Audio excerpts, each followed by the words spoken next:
So today I'd like to discuss how we can take our UX to the next level with the magic of suspense and concurrent mode. So before starting that, the ones who don't know me, hey, I'm Nikhil. I'm a software engineer at Postman. I mostly handle stuff around design systems, Postman on the web, and Postman's desktop platform. So you can find me on Twitter, you can find me on GitHub. The links are already there in the slides. And I actually love to talk about design systems and performance in React and actually in general. So I'd be glad to connect. Come say hi. Would be a great chat. If you would like to see what all things have I actually done in the past, so there's a small command on the bottom right of the slide which you'd like to actually run inside your terminal, and it actually shows you a nice small card which actually displays all the relevant stuff. So with that being said, let's actually discuss what exactly are we actually going to cover in this particular talk.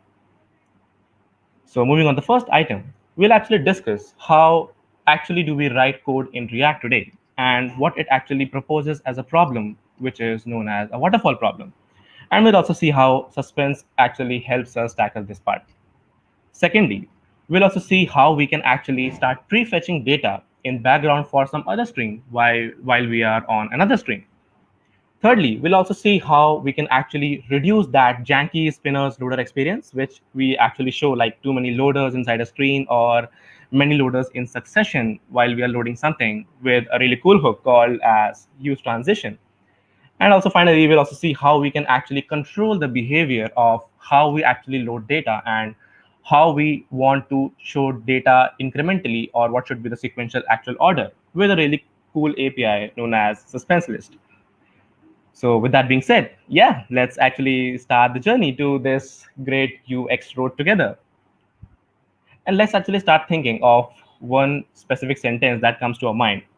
Loading stuff is hard. And I think we are all aware of this fact that this is actually something that we do every day. So if we build a React application, you have to think of so many things like having some logic to fetch something inside your component did mount.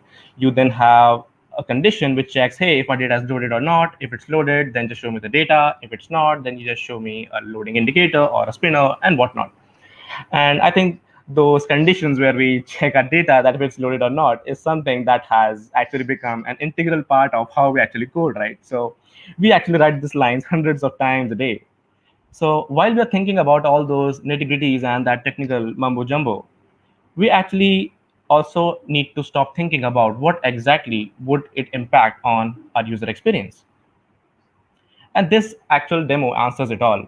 So I think this is something that we have all actually encountered sometime in our life. So there can be something where you actually see that things are bootstrapping, and when things are bootstrapping, there are some other loaders that, hey, I'm fetching some other stuff, and then I'll just show another loader which will say, hey, I'm just loading some other thing, and those succession of loaders actually then give you the final UI. Now, if you see this example, the the responsibility of that loader was something which was to improve your UX. But actually, in this case, where you have too many loaders in a stream or many loaders in succession, it actually is doing like the opposite, right? It actually is creating a suboptimal user experience. With these things in mind, actually we drill these things down into two simple questions, and that is one, how many spinners that you actually want to show in your app. If you have too many things that are loading asynchronously, do you need to show a loading indicator for each of them, or can you skip some of them? And secondly, do we need to show spinners each and every time if we have something asynchronous? So imagine it actually makes sense if the connection is slower. But what if the user has a faster connection, right? Would it actually be a good idea to show him a loader indicator for that sort of a shorter duration? So to answer these use cases, let's actually try to see how do we actually code today in React. So let's actually imagine a case where we have right now a parent, and let's say this parent is actually doing something asynchronous, which is it has a component did mount where it is actually fetching some data from the server, and while it's fetching something, it has actually not started loading your children. Actually, you have actually started rendering your loading indicator, but you have not started rendering your children. So by this time, you have actually not started loading. There can be a case, right, where one of your child actually wants to do something similar to this parent, like doing something asynchronous when it starts loading, right? And because of this, while your parent has actually not started loading the children, you actually encounter a problem known as waterfalls, right? Where your child will actually start its asynchronous task when the parent completes its asynchronous stuff, which is something which we should have actually parallelized, right? Both of those parent and child could actually have kickstarted their async work together. So this is something that how it works. So the parent is right now fetching, children are not loaded. It then fetches the data, you start renting some children, those can be static, and there is now one child who is actually starting loading, and it has started doing some async stuff right now. And then it starts to get its data back, and you show that final result to the DOM. And this is actually what introduces a problem called as waterfall that I right now discussed. So if you look at this code snippet, this is actually how we right now code, right? We have a use effect or a component did mount. We fetch something. If it's not there, we add a condition that, hey, show a loader. And if the data returns, you just start rendering your main content. So actually in this example, if you see the some other component which is rendered here, it actually has to wait for some time. Like if your parent takes 5 seconds to load something, it has to like it would actually start its task after those 5 seconds, which is actually not a good experience, right? It should have started that parallelly. The question that comes to our mind is, can we like do it better? Can we like improve upon this since it's actually a problem? So with this, suspense actually comes up to our rescue. So as the name suggests, it's really not a suspense. So it's not going to be the suspense for you after this talk. Now, how suspense helps us is it actually allows the components to wait for something and also starts rendering things in parallel. So what we do is we start fetching things way early in our component, and while we are fetching, Suspense starts rendering your parents as well as your children nodes simultaneously along with that fetch. So let's see how exactly that how it works. Now Suspense encounters a parent, and the parent says that, hey, I'm not ready to load. I'm still doing some tasks. Suspense says it's not an issue. Let me just go forward and start rendering your children, and it starts actually rendering something which is static. So if the things are ready, it starts rendering, and the components which were not ready, Suspense actually skips those components, or it actually suspended those components, and it's not right now waiting for their data, or it's waiting for them to revert back to it. Now, right now, Suspense has actually not committed its actual result to the DOM. It's because it's right now waiting. Now, when this parent and this child are actually ready with the data, Suspense is like, hey, okay, you are ready. So let me just render things back to the screen. So now you actually don't have to wait for your parent to finish your task so that your children can start, right? And that's how we actually resolve the waterfall model. If we actually right now see that what's the difference that we actually use to code and how we right now can code is, we have actually started fetching something way early inside our parent component. And you see that now I actually don't need to check for any nullable conditions that if my data is loaded or not, because this is actually suspense handles for you. And I just actually take that resource, and inside my return statement, I'm actually not checking if my resource is there or not. I just simply access it because I'm actually relying on suspense that, hey, if this component is ready, just render it, or else I have actually given you a prop as a fallback, right, to show a loader. And this is how actually the render as you fetch technique works. And this is the beauty of it. Okay. And this is actually the magic of suspense. So as I earlier said, it allows the components to actually wait for something. So if there's a component that's actually not loaded, we wrap a component inside a suspense block and we give it something called as a fallback. So now what suspense does is it sees that, hey, is this component actually ready to load or not? If it's actually ready, it renders it as it is. But if it's not ready, it shows a fallback UI, and it skips this particular component and waits for it to actually finish its task. So enough of the talking. I think let's start seeing those things right now in action. So to show you a demo right now, I have an application which is sort of a Twitter dashboard. And what this dashboard actually shows you is there's a profile section, and there's a stuff called about me where it actually shows me some description about me. And I have a section called tweets, and it shows me what is right now the current tweet. And when I click on this button, I get a loader, and after some time, I get a next set of tweet that I have actually tweeted. So this is not something that I've actually tweeted, but just for the demo. Okay, so the left side actually shows you how things are going up in synchronous mode. And the right side actually shows you how are things handled via suspense and concurrent mode.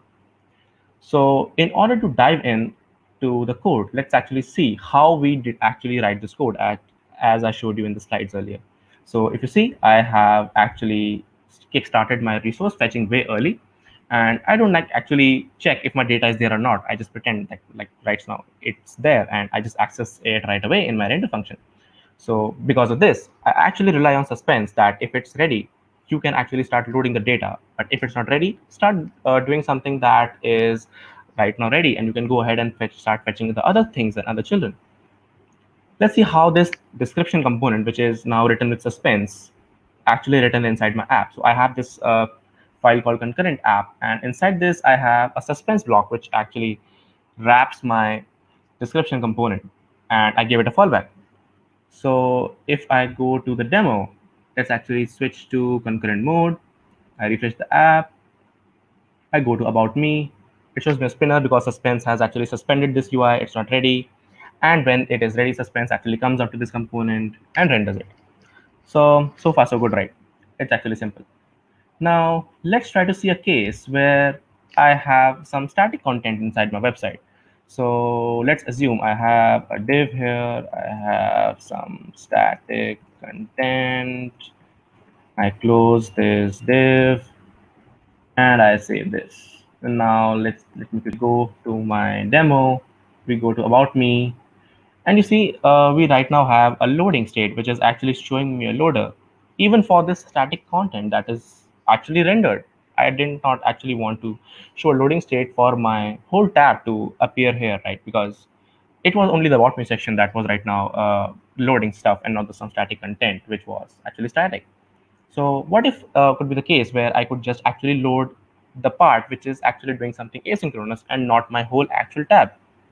So what we can do to mitigate this? What if I could take my static content out from this suspense block and I take it somewhere out? And this gives a hint to suspense that, hey, this is something that's right now static and I don't need to show a loader here because it is something that's compulsory for me to render. It's not something that's asynchronous. And now, if you see, it's right now better user experience, right? Because I have some static content, and even if your about me section is loaded, there was a content that I actually wanted my screen to actually show, and that's actually a better user experience than the other stuff, right? Because you don't actually want to your entire page or your entire section to actually get loaded, and this actually gives a more fine-grained control over what's the actual section inside your app where you want to show your loading state, and not just blatantly give a big shot of spinners or just start like loading or spinning the whole of your UI, right? And this is so far so good. It's much better than the other part. Okay, now let's actually deep dive to some other use case, right? Now, what if I have some content which is also asynchronous and I want to show it after my description? So let's actually remove this. I have let's actually wrap this inside a suspense block, give it a fallback, and I have a nice spinner here. And inside this, I render a component called as meta description. Now, what it shows you is something which is a sort of an Easter egg, which I actually added inside the app, which is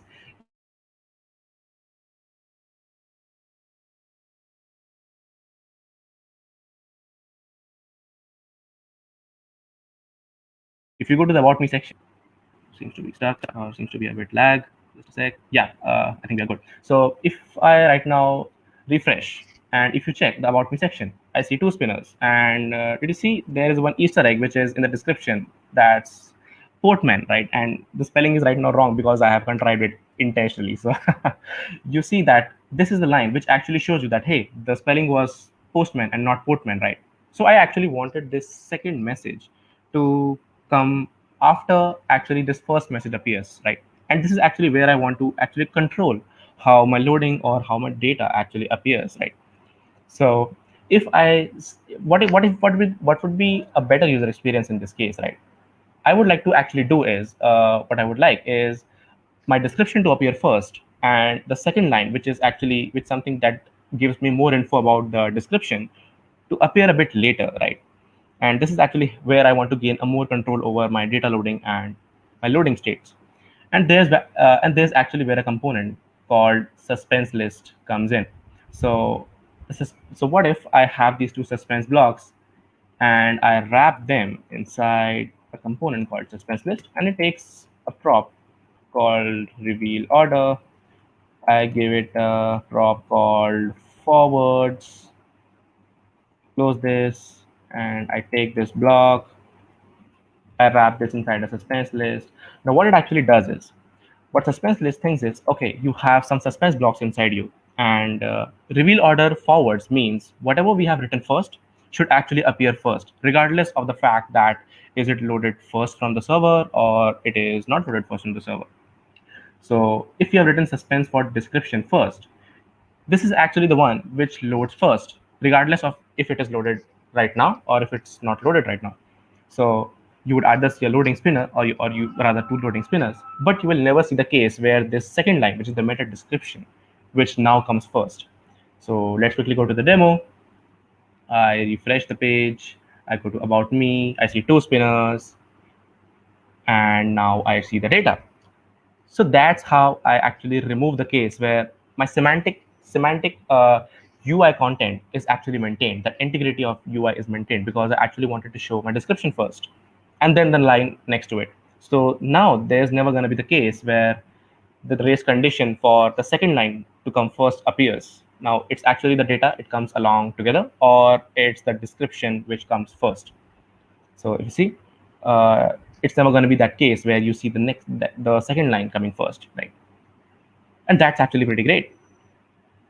So to summarize this part, let's actually see what that are the key takeaways that we get from it.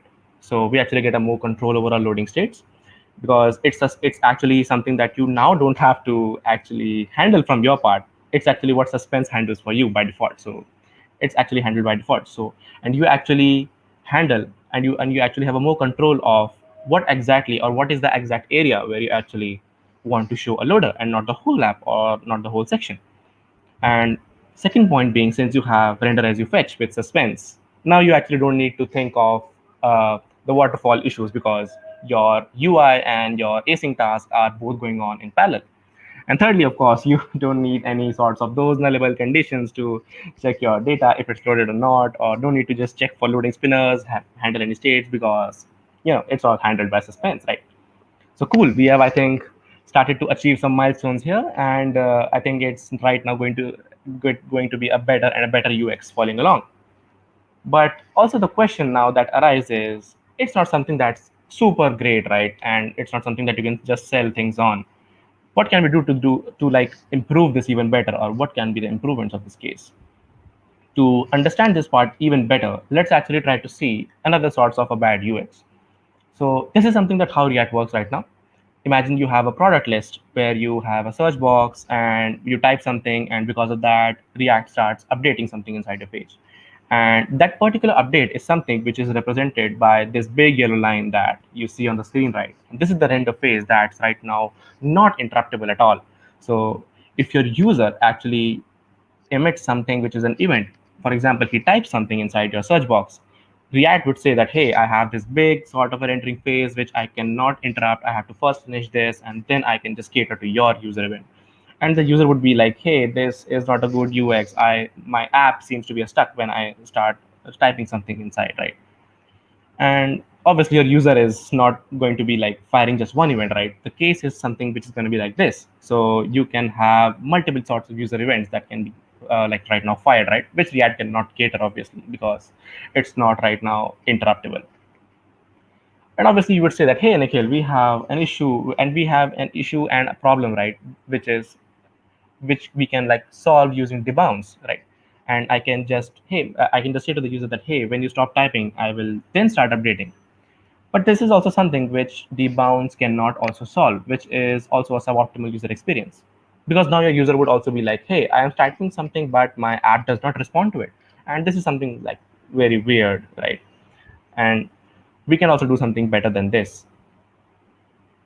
To address these problems, we then enter concurrent mode. So let's actually see that how that particular diagram changes when we actually enable concurrent mode in React.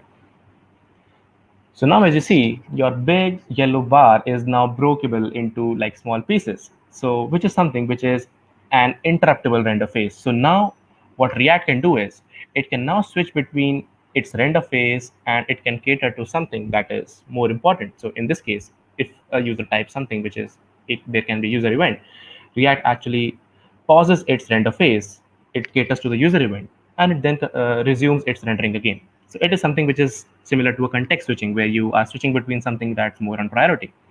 And this is something which reduces that particular stutter or that particular problem inside your product list, which we were talking about, right? So that's great. Concurrency is, I think, great. We can achieve many things with it. But concurrency in general is something which depends upon the scenario where you are using. It can be either CPU bound, which we right now discussed, that there can be a user event which React would want to cater to in priority, or things can be IO bound, where if you have some data that your component is fetching, React can actually start fetching things and it can actually start to incrementally render your components inside memory while actually not starting to commit results to the DOM, which actually helps to like remove many of the like loading spinners that we right now show, right? So let's actually dive in and see how concurrent mode actually like improves the UX for us, right? So let's quickly go back to the dashboard.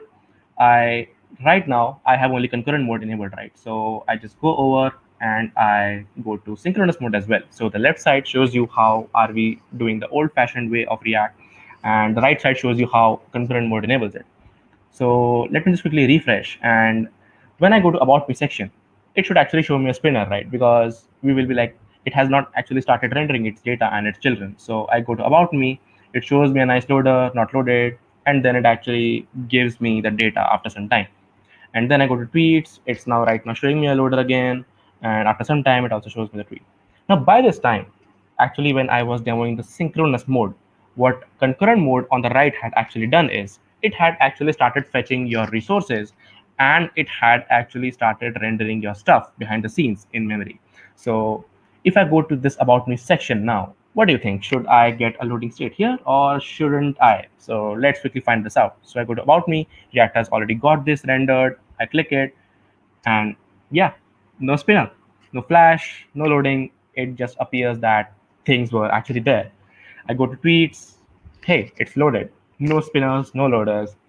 It's something because React has actually like started doing things while you had actually opened the app. And as a developer, I actually know that since I have a profile tab as my first tab, React or a user is actually going to spend some time visiting this particular section, which allows React to give some time or buy some time to actually start rendering stuff.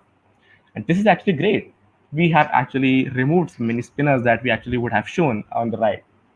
Okay, now let's actually try to see one more thing. I go to this next tweet section and let's see what happens when I click on this next tweet button, right? It gives me a nice loader and after some time, it gives me my data back. Now, what's the case when I have a very fast connection, right?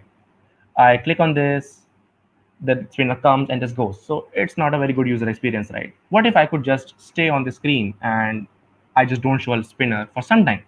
And if it exceeds my threshold time, I then start showing the spinner.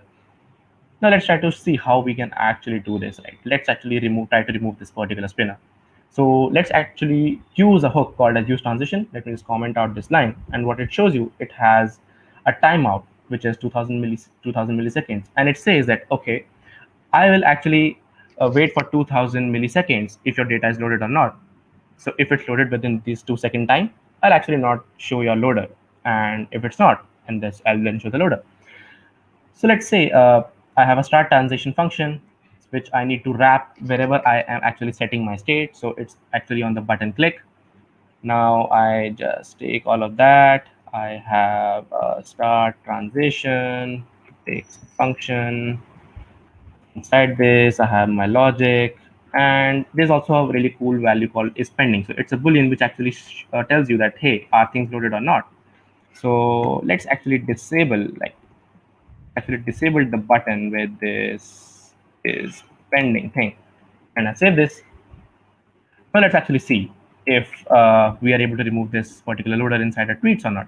So I get this tweet.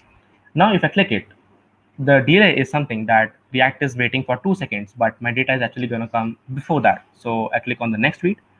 I don't show the loader. I stay on that tweet, and now I see the next tweet, all in a flash. So no spinner, no loader.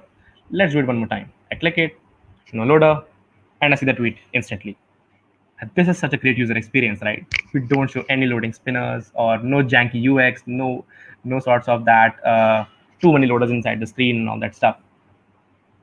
So catering to those takeaways that we saw. So concurrent mode obviously like allows you to switch between tasks according to priority. And since it is like right now switching between tasks which are more important, it actually does not block the main thread, which it was actually doing earlier. And since concurrent mode is actually being handled by React, you don't have to do anything. Just enable this, and it is high performance by default because it's like already there, and it's something that you would actually want to do. Now you all might be tempting that, hey, this is like something really great. Let me just talk to my managers and TLs and say that, hey, suspense and concurrent mode are really, really great. Let's just try it on a production app. And so this is something that actually Facebook team and the docs have actually answered really well. So suspense and concurrent mode are actually something that are right now very experimental, and the Facebook team is right now looking for more feedbacks upon them on these APIs to make them more stable. So suspense for data fetching is still experimental, while you can still use suspense for lazy loading and stuff.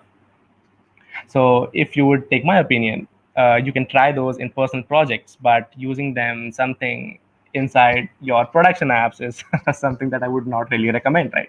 So this is something which would like involve any sorts of risky bugs that we are might right now be tackling right now.